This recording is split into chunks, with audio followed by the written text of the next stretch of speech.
All right, Shalom. Shalom. All right, first and foremost, we want to give all honor, glory, and praise unto Yahweh, Ba'ashem, Yahweh Shai, Ba'ashem, B'chal Kadash. Giving double honors to the apostles and elders, a great Muslim who rule well and lead by example. Okay, and Shalom to the elect out there in the four corners, pushing this word, man, and believing and having faith in Yahweh, Ba'ashem, Shai, down the straight gate, man. Okay, a couple brothers from the London camp. We went down to British Museum today with a brother and had a look at some of the things in there, and we came across a Russian icon of St. George, who, from the medieval times when Jake were in power, he was an Israelite, man. He was a so-called Negro, and he was an Israelite ruling in the Anglo-Saxon period, which, Anglo-Saxon goes back to, which you mentioned it, brother, the angelic sons of Isaac, which is, talking about Jacob, man.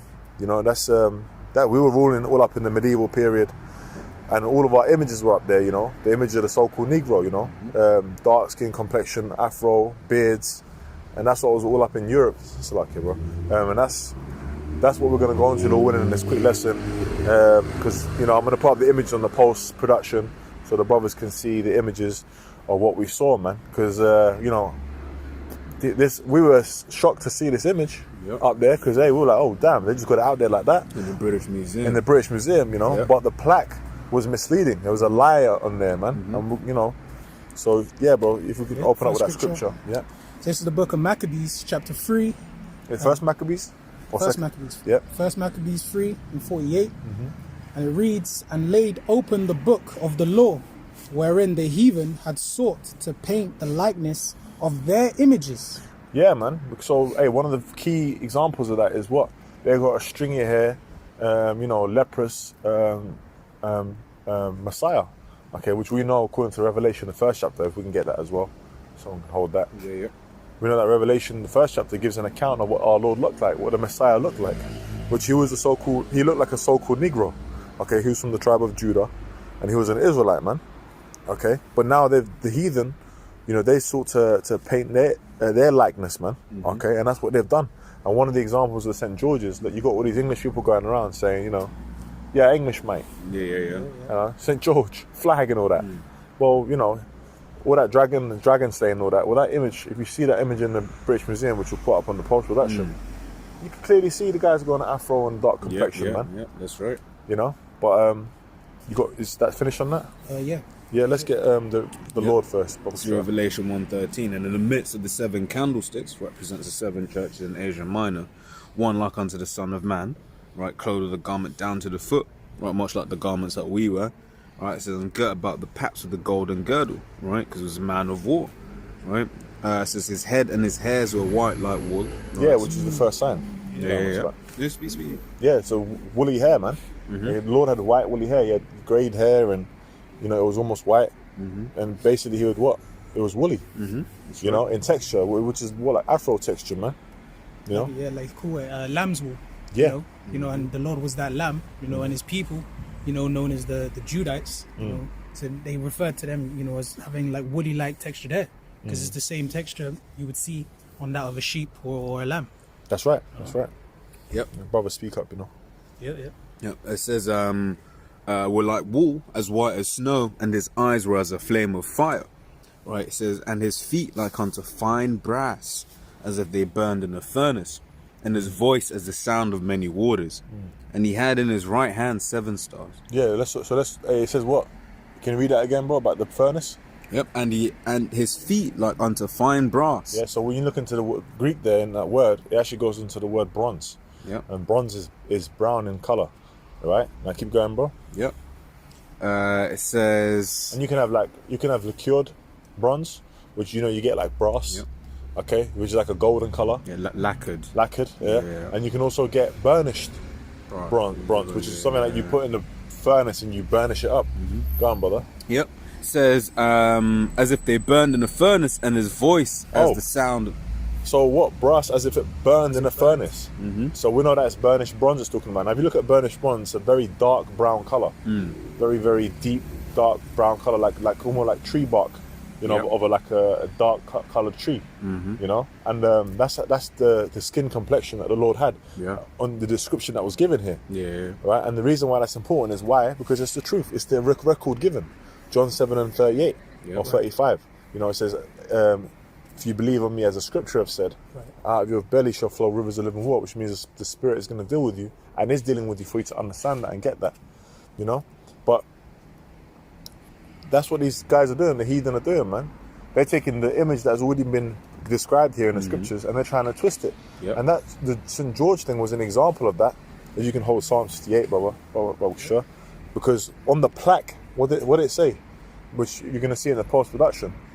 They said that because the horse in the image was black, and that it was a black stallion, and that usually in images of this time it would be a white horse. They said that this is called the Black George, as a painting. Yeah. Nah, man, it's because he was a so-called black man. That's right. Because go on, bro. So no, because you're making the point of like, but it had an afro. Yeah, but he had a dark complexion. But that was going on people's heads. Yeah, people were just walking past, not even seeing it. Why? Because of the deceit. Because of the deceit, exactly, and it just goes to show you how, you know, what you call it, elder brother, apart from Margam, speaks a lot about basically being a critical thinker, right? You know, you can't just ingest information. You got to ingest it and filter. You got to take it, filter it, you know, and then you digest and you're like, okay, that's going off. Here's the bones. You're picking up the bones. But these people out here, they're easy to lie to, man. Right? They're easy to manipulate. Right? If I can just add on to the point as well, like you can't take things for face value, you know, because even when we went there, you know, we found that the picture was in the corner. It was like at the back of the museum. Yep. So most people, they would have just read that, gone right past it. But neglecting the fact of, well, his ethnic features, you know, they can't really get around that, you know. Yeah. And you know, man, see, you really have to understand things for you to see that. You can't be, let's hold, is it 1 Corinthians, the device of the devil? We're not ignorant. We're not ignorant. Satan's Yeah. devices. If we can get that, bro, read I got Psalms, the sure. yeah. So this is the book of Psalms, chapter 58 and 3. The wicked are estranged from the womb. Right? And we know who the wicked is. That's a so-called white man. It's the Edomites. Okay, go on, brother. We know that he's ruling the world right now. When we walked into that museum, we know full well who funds that museum, who owns that museum. Because don't you have certain exhibits that are just straight Rothschild? That's right. I mean, I've certainly seen it when I've been there before. Yeah. Yeah, well, the National Arts Gallery has that. Yeah. The British Museum certainly has that. Yeah. You know, and even, you know, man, the texture, even the way it's designed. You got the Roman pillars outside. Yeah, that's true. That's true. If I can, would you call it? Get this real quick. It's Psalm 64 and verse 6. It says, "They search out iniquities; they accomplish a diligent search." Right. So the part of that diligent search, the fact that they've been going around and just digging up things. Right, you know, finding out. That's how they got all of these artifacts in the first place. That's why you got them Egyptian kings, right, all the way from Egypt, right, in bloody Trafalgar Square in London, man, right, because them artifacts got dug up, right. They performed that diligent search, man, right. They went and they searched out. Okay, well, you know, they've written about this. Is it true? Okay, this is written here. Is that true? Let's go and confirm it, right. It says both the inward thought of every one of them and the heart is deep, right? And you know, who's funding all of this? Like, you know, we mentioned names. You got the Rothschilds, man. That's one of the people that are fund. That's why they'll have you know, certain things named after them, whatever, what have you, right? Because they're the ones with the. Because you really got to think about it. To be an excavator, right? Someone who goes out, what was an archaeologist, right? That's their proper name. An archaeologist, to go out there to a different part of the world. Right, and just dig shit up. You might not find anything for years, and then when you do find that, what's the real monetary value? You know, you send it off to the what do you call it, to the museums or whatever, right? But what financial value have you got? No, you need people to fund you while you're doing it. You need people to fund you from moving from one country to go over to the place where you're doing the dig, right? Then you need to have your funding for all the time that you're there. Right, and then you go have a family or whatever. So you need funding to basically pay you a wage. Yeah. Right. Oh, and it even says in that scripture, he said, "Everyone in the heart is deep." Yep. Well, they got think tanks. Okay, guys that go and filter through the scriptures, and they might, for example, find a certain city that's named in the scriptures, and the city might say, for example, "Oh, and this was by Jordan, right? Yep. East of such and such, yep. right?" then what would they do? They would go and search out that place. They had the treasure cities of Ramses in Egypt. Yeah. What did they do? They went and searched and excavated them places out. Where did they find out about that? Yeah. They found out about that from the scriptures, man. That's right. You know, so everything's coming from the scriptures anyway. Yeah. But these heathen, man, you know, what they're doing is they're trying to turn this word and use it for their gain and benefit. Yeah. Which is they're really committing blasphemy. You know, they're going against the Holy Spirit. They're changing the image of the Lord and all that. Nah, man. That's why these Edomites, man, they ain't gonna get no mercy, man. You know, and they can't repent from that. That's you know, right. That's a sin that cannot be forgiven, and that's Esau's lot. You know, the son of perdition. You know, to be destroyed, man. You know, because also, like I mentioned, all this whole changing of the images, you know, goes back to the Renaissance period. You know, meaning the rebirth when Esau came into power. So him setting up his image and putting their images as being the people of the Lord, that's basically pushing the narrative of them being the chosen people, being the rulers. So that fits their narrative, man. So when you realize that Jake actually, the Lord was a so-called Negro, or he was an Israelite, that shows you that you are what now, being a part of the people of the Lord, right? You're supposed to be ruling. You see? And these guys have got far-reaching hands, because you remember, brother, we went in there. They had an image of John the Baptist, and he looked like a dark complexion, right? And we couldn't believe the image was there. It was circa 1500, which is, that's when that transition period was happening, but it hadn't really gone into that full fruition of the Renaissance. Yeah, circa meaning around. Yeah, around 1500. Yeah. And I looked at it, said this is an icon from Crete. And I've been to Crete. Right. When I went to Crete, I was just seeing images of crackers, man. Yeah. I was seeing iconoclasm, which means image destruction. So Crete had completely been, all the places in there, that was all just, they were all looking like they had leprosy, man. But here they've got, in the British Museum, they've got an icon from Crete, which is actually the place I physically went to check these things out. But they've got it over here. Yep. You see, So what do? They're thieves, man.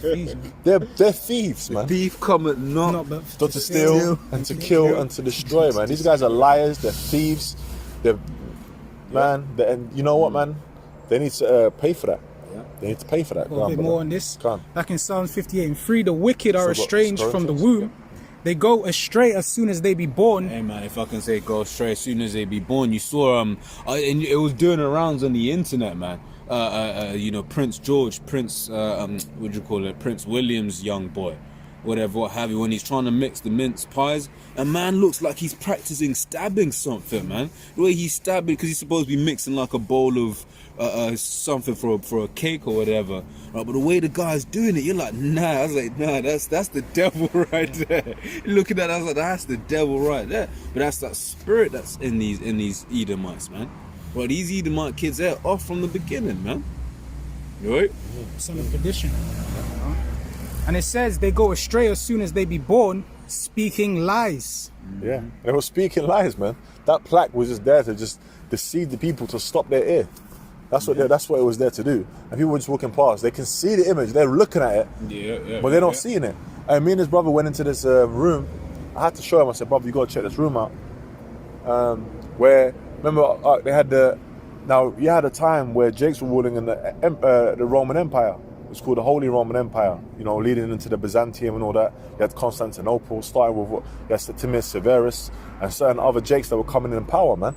Okay. Now, when we were looking at Septimius Severus, okay, we saw Hadrian, we saw certain Hadrian's Wall, Scotland, yeah. So we saw certain Jake rulers in that Roman time, in that Roman period. And what's the thing that you notice about all of them?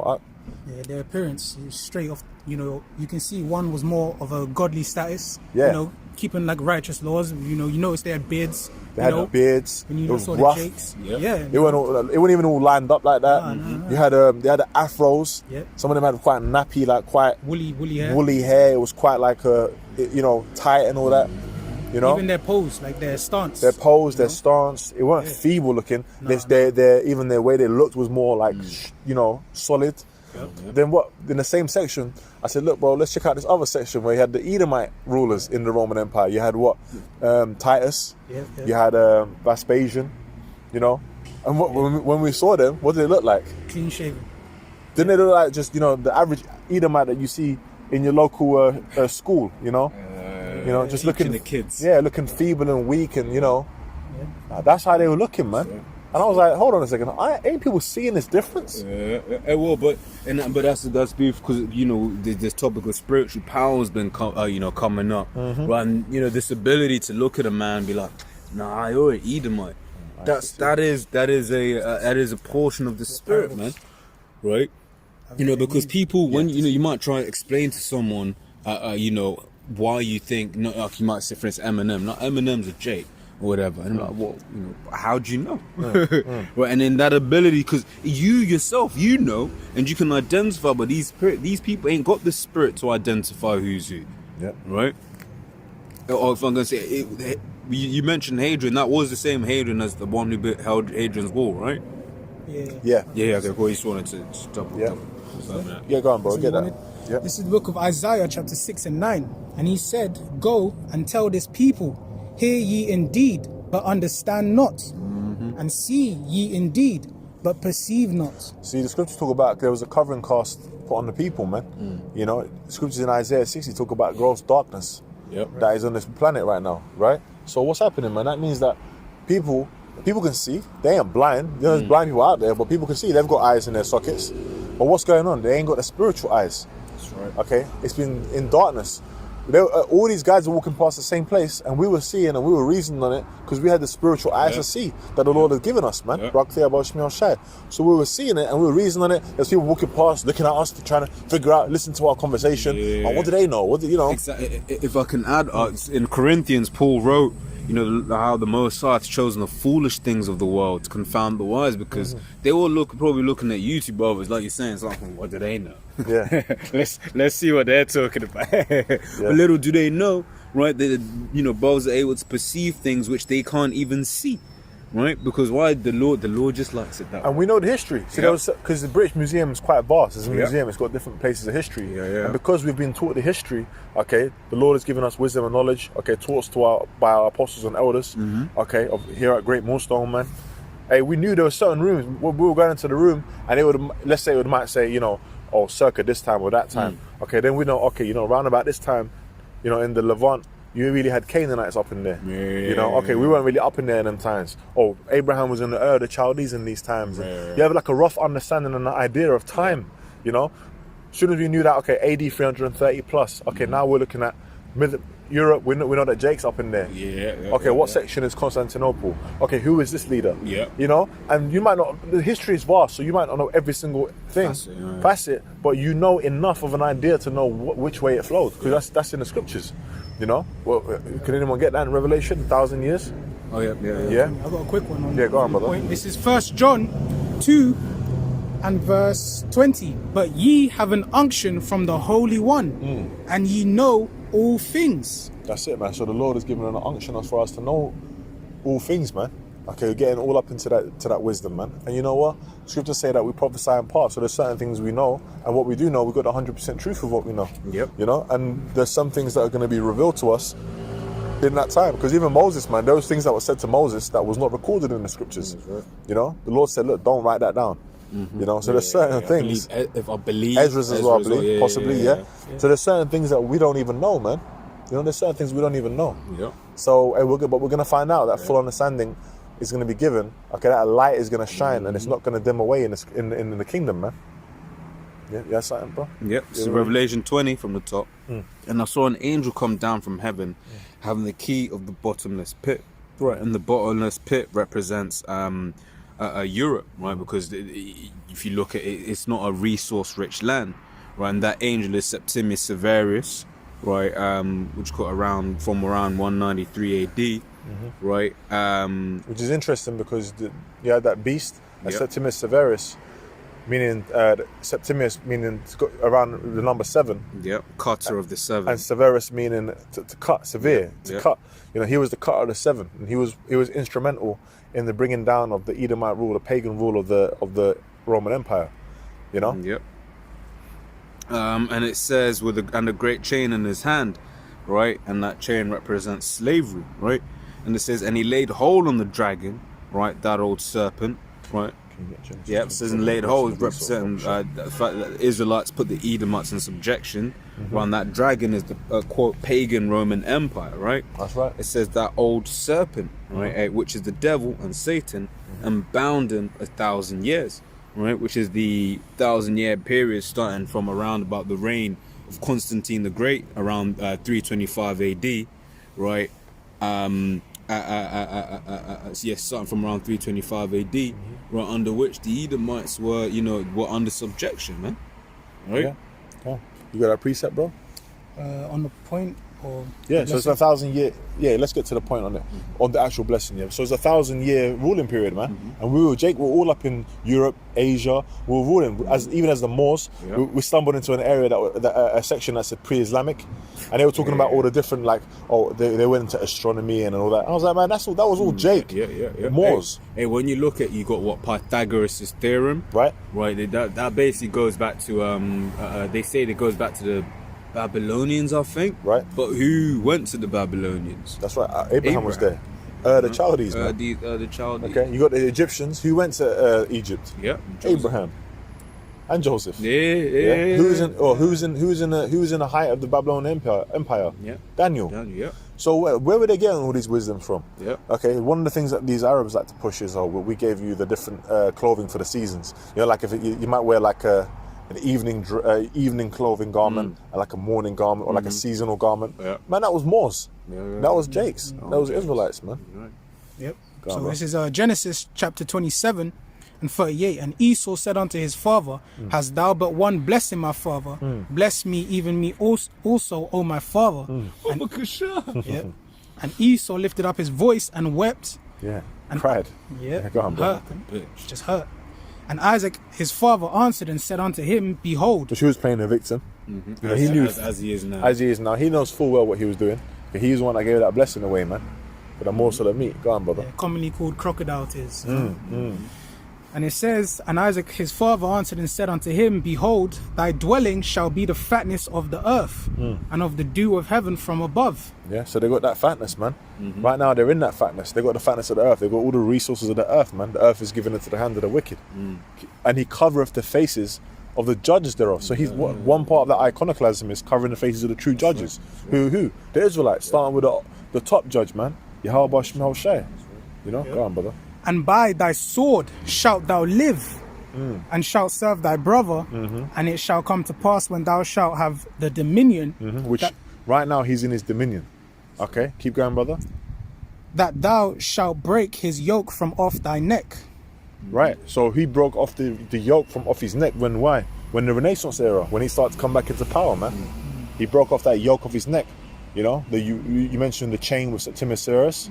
Us putting them out there. They were out there, and the men that they show in the caves and all that. That's really them. That's really them. That's them. Right. But that's why they'll in their nature documentaries they'll be saying 4.5 billion years ago. Yeah. Right, because they don't want the people to know that them cavemen were them just the other day. Yeah, not too long ago. Not too long ago. Because like you're saying, he wants to be everyone great. Right, but bring up the Edomites. No, we're not the Edomites. So they'll be the Ishmaelites, the Elamites, the Japhites. Yeah. Right, but they won't be they'll be the Israelites. But they won't be the Edom. Yeah, and we saw that when we were in the museum. He wants to be the Egyptians in the movies in his Hollywood.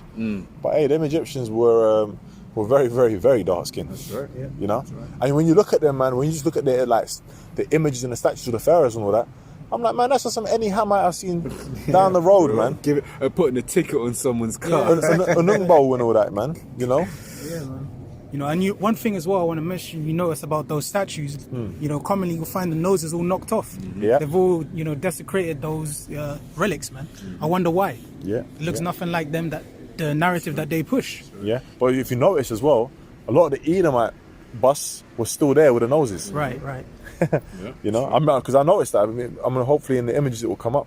Go on, brother. Yep. And it says, and Esau hated Jacob because of the blessing wherewith his father blessed him. And Esau said in his heart, the days of mourning for my father are at hand.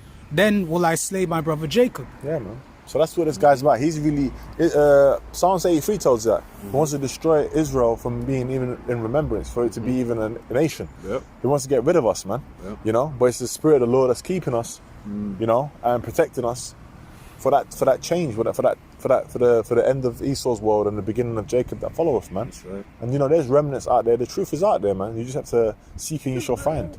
You got to have them spiritual eyes to see it. You know. So anyone got any closing statement? Nah. Oh no, let me get that precept for you. Can. It says. Oh yeah, Corinthians. Yeah, it says Corinthians. This precept is beautiful because it basically shows that we're not ignorant of this stuff, man. Yeah. You know. Yep. 2 Corinthians 2:11. Lest Satan should get an advantage of us, for we are not ignorant of his devices. That's it, straight into the point. We're not ignorant of his traps, his devices. We're not ignorant of his lies. We're not ignorant of who he is, which he is the devil. You know, he is the serpent. He is Satan. He is as death. And he is as death, man. Yeah. Okay. Beast man. The wicked. Beast man. Yeah. That's right, man. And we know what he is, so we ain't gonna get fooled by this stuff. That's right. You know. So Lord willing, you've been edified in the spirit and power of Yahweh Shemel Shai B'Hashem Hakadash. You know, we're gonna give double honor to the apostle and elders, a great millstone. You know, and a hearty shalom. Shalom.